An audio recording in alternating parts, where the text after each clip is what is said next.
Hello friends, আমি সুস্মিতা, বং blogger Susmita চ্যানেলে তোমাদের সবাইকে স্বাগত জানাই। আশা করি তোমরা সবাই ভালো আছো, সুস্থ আছো, আমিও ভালো আছি। তা তোমরা তো থাম্বনেল দেখে বুঝেই গিয়েছো এটা কি রেসিপি। তবে কিন্তু এই রান্নাটার জন্য একটা সিক্রেট মশলা দিয়েছি। সেই মশলাটা দিয়ে করলে কিন্তু স্বাদ একেবারেই পরিবর্তন হয়ে যাবে। ভিডিওটা স্কিপ না করে সম্পূর্ণ দেখার অনুরোধ রইল। এখানে ডুমো ডুমো করে আলু কেটে নিয়েছি, তারপরে দেখো বাঁধাকপিও কেটে নিয়েছি।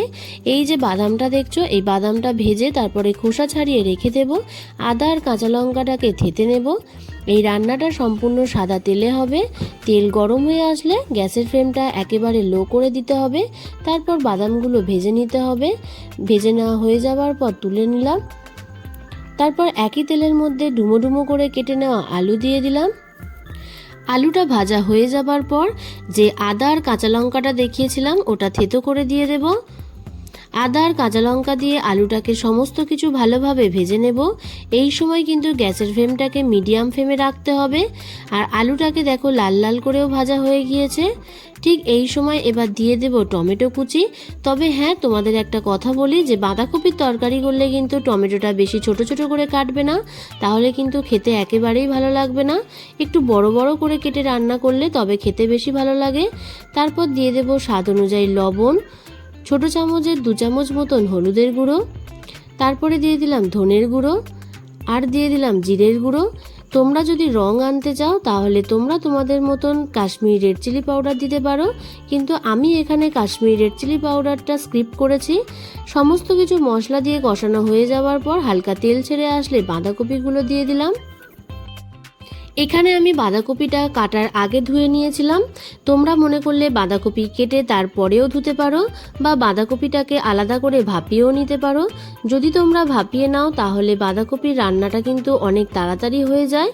আর যেহেতু আমি বাঁধাকপিটা কাটার আগে ধুয়েছি সেহেতু বাঁধাকপিটা দেখো অনেকটাই শুকনো শুকনো আছে। এরকমভাবে মশলা দিয়ে বাঁধাকপিটা অনেকক্ষণ ধরে ভালোভাবে কষিয়ে নেব।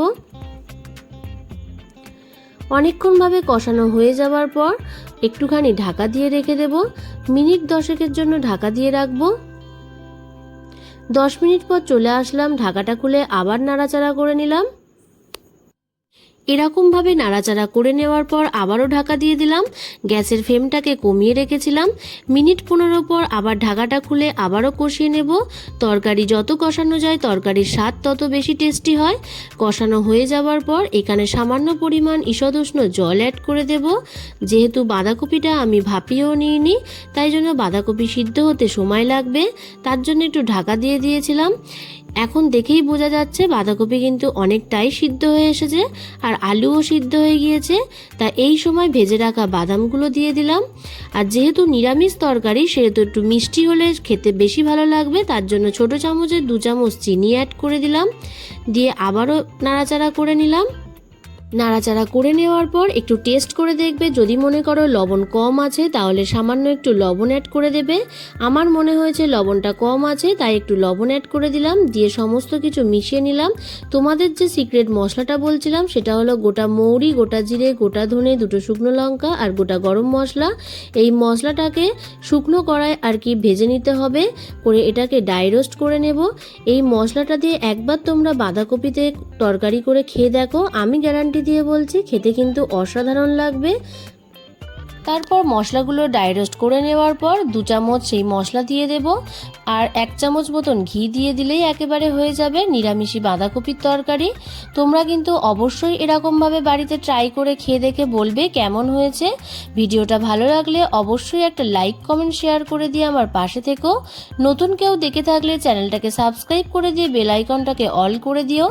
এইভাবে আমার পাশে থেকো বন্ধুরা। ভালো থেকো, সুস্থ থেকো, টাটা।